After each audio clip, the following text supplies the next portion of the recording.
So we are here with our 3,000 metre steeplechase women. Thank you so much for joining me, guys. I really appreciate it. Let's get into it first. Just you guys can answer sporadically as well. There's going to be no rhyme or reason to this. So just talk us through the day, talk us through the session, talk us through the race, sort of how you're feeling and how are you happy with the result. Do we want to go in order of who ran? Yeah, you can go heat 1, 2, 3 if you want. Yeah, go heat 1, 2, 3 if you want. So, yeah, heat 1. I was thinking, might be a little bit tactical, held back a little bit, but no, that Nara Girotu or whatever, bloody 901 for a heat. I was like, just strung us out from the get-go, and I kind of just, I don't know, first 200 was almost flat out. Did it sort of throw your plans out of whack? Like, did you have a race plan and then that kicked off? I know, I was just hoping it was going to be a bit more, like, for a couple laps anyway. Yeah, like, a little bit just more never chill. got a chance, and it was just a string out, so they just felt like you were just by yourself, like, just, yeah. I thought you ran it pretty well. Honestly, I love watching you. Was it weird? Like, obviously we're in a Western world as well, so everybody sort of gets around, like, all the Western countries. Did you feel a lot of love and, like, support on the track at least? Yeah, it was so good. Like, that little clap. Like, you know how it just goes around the stadium, but then, I don't know, after 2 laps or something, the other girl, she was already on the other back straight. It was like, well, there's a clap over there. Hey, at least they were still showing you love. Amy, heat number 2, walk us through that one. Oh, golly. So I had no clue what to expect from mine. I had a few girls in my race who haven't run quite as well this season as last season. So, like, they've run 903s previously, but 940, so they're in my heat. So it was a pretty stacked one. Wasn't sure where their fitness was, but had a good group of girls to run with. I had no clue how fast or slow I was going until about 2 laps to go, and I heard my coach yell out, like, you can do this, 920s, and I was like, oh, sweet. Just got to not slow down now. So you just, like, fully switched off then, or you just... Yeah, I didn't hear any clapping. Like, I think I zoned out. I don't really remember anything from the race, except the Kenyan runner next to me that we kept going back and forth with. So, yeah, I wasn't looking at the clock. I wasn't looking at anything. Just kind of going for it. Felt a lot more competitive than I did in Tokyo. Like, I felt like I belonged up there. And was it a confidence thing or just how the race panned out? I think it was a confidence thing. In Tokyo, I was just kind of like, oh, cool, I made the Olympics. But here I was like, I want to make the finals. So I was like, let's put myself out there and let's try run with. I knew some of the girls had been low 920s, so I was like, just be with them and see what you can do. The last 50 was a bit rough. That was where I lost it. Yeah, you were flying though. Like, I was right at the top of the straight, and I was like, "She's gonna hammer this down." I thought I was going you fast. were cooking, yeah. You but were. Apparently, the German was going faster, so you were cooking. I was like, I think you're gonna just sneak in. How does it? You're only just outside your first one. We were just saying before this. Any other final in the histories of the world champs you make? What do you take from that? What does that mean to you? Yeah, I mean, it was.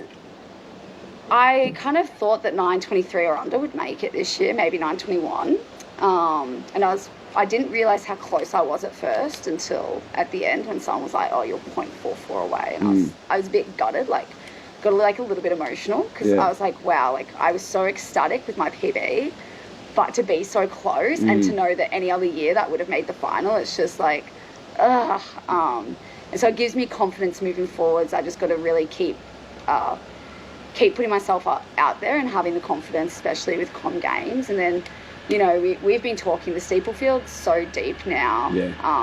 Again, any other year that would have made the final. So I've got to look at the positives instead of the negatives. So that's what I've been focusing on the last day or so. Do you sort of let yourself feel that though? Like you were talking about a little disappointment, you so adulation and then just 0.44 off. Do you at least give yourself a little bit of time to just like sort of feel that out and then move on to the positivity, or you just brush it away? Well, it was interesting because I was like getting a bit like I was like feeling that disappointment and whatnot, and then one of the other girls in the race is from my school, West Virginia, and she'd had a big fall and was quite emotional, so I was like, I needed to get it together. I was like, I can't really complain.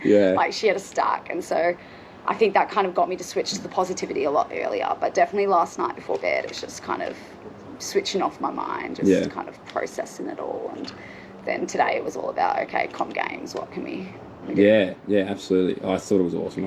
As I said earlier, I was fangirling the three of you. Cara, how did you find the third heat? Yeah, the third heat was pretty good actually. Like, my game plan was just to try and stay in like the top half of the field for as long as I could. And see how I felt with a K to go. Unfortunately, my last K wasn't so great, but I literally ran a 2K PB like through the race. And then the last K was a little bit of a blow up, but it was just really exciting to be in such a quality field of athletes and to like go out at that pace and just experience that. And I thought my first 2K was pretty good. Like I was obviously on the back of the group and like wasn't getting pushed around too much. Like I was holding my own pretty well. So yeah, it was pretty exciting. How do you feel? This is your first international competition, obviously. What does that mean to you? Like, what does it mean to actually get here now and to compete? And as you said, you were there for 2K. Last K, sometimes you just can't control. But how does that feel?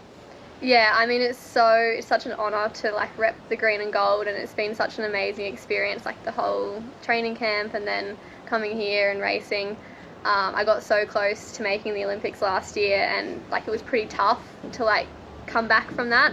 And this season probably hasn't been like exactly what I wanted. Like I haven't PB'd through the season, but to get this experience and to feel like I really belong here just really helps going forward, and yeah, with training and motivation and all that. That's awesome. Yeah, you seem to have put that behind you then last year because you were fantastic yesterday. Amy, Brielle, you guys head off now to the Com Games. What does that look like for you? When do you leave here, and what's sort of the plan and the process before you get there? So for me, well, we both leave on the 22nd, but I'm making a little pit stop back in West Virginia for a few days, and then heading over to the team camp. But Brielle's going straight to the team camp. Yeah, awesome. The West Virginia thing, like you've been there for years and years. Like you're probably one of the rare stories that stays in the same place after college. Yeah. What's the formula there? Like, what is it that you love so much about being in West Virginia, and how's it working for you so well? Yeah, I think, I just have a good routine there. Got a great relationship with my coach, so I've had the same coach for 8 years, and he gets along really well with Berkey, the coach that I work with back in Australia. Yeah. So it's always handy, like they're very similar people, so it's something I'm used to. And I guess, I don't know, it's got a good setup. We've got, like, obviously what I've been doing is working, and so we're kind of like, why change that? Because I did think about coming home a few years ago, right before Tokyo, but we're like, let's just keep seeing what we can do. So I'm still like actually getting my degree, like I'm getting a doctorate degree right now. In what? So I'm looking at coaching and teaching studies, studying the burnout rates of athletic coaches.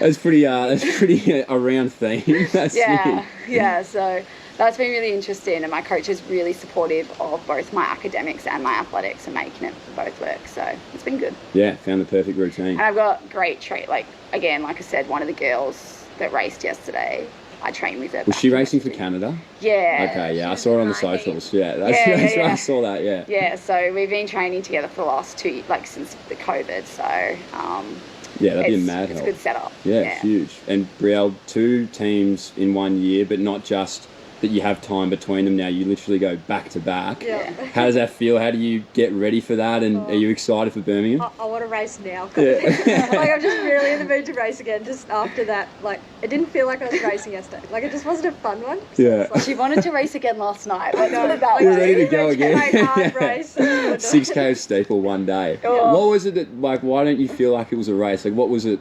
Oh, it's just like too strong out straight away. Yeah. Like it was never a chance just to be in that pack. Yeah. It was just time trial kind of. That's how it felt. Like it was just okay. We were kind of talking about it last night when we were on a walk. We were just kind of like, it didn't, like, I mean, I was in a more, like, my group was more of a pack, but still, I think it's something about championship races as well, is afterwards you're kind of like, oh, I don't really feel like I've raced, like, because you've got this, such a big build up towards it, and then you're on the track for less than 10 minutes, and suddenly it's like all these months, like the whole year going into it, it's just kind of done, and you're like, no, this isn't it. Like, I've still got another race. And so it's kind of this weird feeling that you have, because I also, like, I mean, I was very pleased with my race, but I didn't feel like I raced last night. Like, I was like, I feel like I've still got another one in the next 2 days that I've got to prepare for. Do you think it's a good thing, though? Do you think that's a competitive thing? Like, rather than feeling, oh, good, that's done. Yeah. Like, do you feel like, I'm ready to go? Obviously you do, but like, you know, you feel like, I'm ready to go again. Like, give me the next opportunity. You think it's a good thing to have? Yeah, definitely. I think it keeps us hungry. I think it's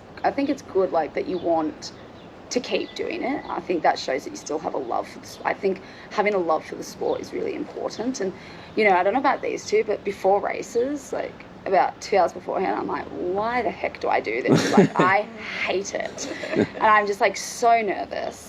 And then when I'm running and when I finish, I'm like, oh, I love this so much. Like, I want to go and do it again. Yeah. So having that hunger, like, reminds me in those moments when I am questioning it, like, no, I do love this sport. Like, I really enjoy being out there. Yeah, and I guess that's just the high level of, like, pressure that you put on yourself and the competitiveness as well. Yeah. You three, as I said, I was fangirling yesterday, did such a good job for Australia, but you really are three role models for young girls that are coming through athletics as well. And you know better than anybody, there is a massive drop-off rate between junior athletes to senior athletes. For any young girls that do watch this interview with you three, what would you say to them to encourage them to keep going through the senior ranks and potentially rock the green and gold like the three of you have done so well this past couple of days?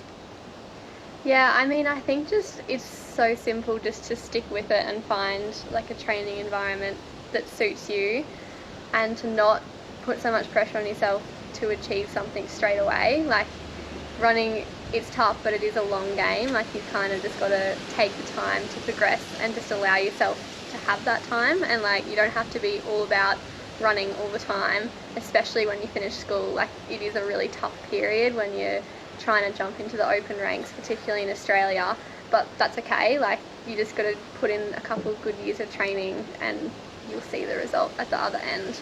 So yeah, I think just finding people that are like-minded, a coach that understands as well, and just setting like realistic goals every year. Yeah, I would agree. I think you said great. You know, just got to keep building. But I think a big thing for me was, and it happens with a lot of females, and it's not always discussed, but like going through puberty for me was pretty rough. I was like at a really high level as a junior, went through puberty, and I had a few years of struggling where it would have been very easy for me to just leave the sport. My body changed, my times were slower, and it was just a bit disheartening, and you're like, oh goodness. But I was really lucky that I had surrounded myself with such important people. Like, my coach was always so supportive. I'd made lots of friends within the sport that I didn't want to lose, and so having that kind of just kept me in it and made me motivated. Like, so, oh no, I want to go be at nationals so that I can stay with these guys here. Yeah. Like, I've got to go do it. And so it's really just about surrounding yourself and understanding that, you know, as females, our bodies change. It's going to be different. But it doesn't have to be that way. You can work through it. I think what's unique is every female out here has got a different shaped body. We, you know, have our different strengths and weaknesses. So find out what your strength is rather than focusing on what your weaknesses are. And then, yeah, just keep chugging along. For me, it was confidence of knowing, like, you know, just keep putting in the work and enjoying it. As soon as, like, I start losing the enjoyment for it, then it feels more like a chore. Yeah. And you'd never want it to become a chore. And so, like, there's been times where I get a bit like, oh, that's another run. And so I'll purposely just take my phone and I'll just go run in the woods and like climb trees and take photos. Like, it's just right. Like, I'll just I do that to this day, like just to bring that enjoyment back, because that's why I started it as a kid. Yeah, that's awesome. Yeah, I don't know, just lots of little goals that you kind of, like, lots of little races. If you got them all planned out and you kind of just keep working towards your next one. And yeah, definitely having people a little squad to train with and get along well with. And, yeah, just makes it fun. So That's mad. Hey, girls, thank you so much for jumping on this interview with me. Good luck to you two in Birmingham, and also, Cara, well done on your year. I'm not sure if you have any races coming up. You're going to Europe or anything? Nah, all done and dusted. Beautiful. So, I mean, you're going to tuck into a lot of American food now. You can go nuts. Yeah, pretty much. All right. It is so, like, the food here is just obscene, is it not? Like, I lived here for years, and I came back and I was like, I just completely forgot how big everything is. Yeah. But well done, girls, and Thank you. can't wait to see you wear the green and gold again.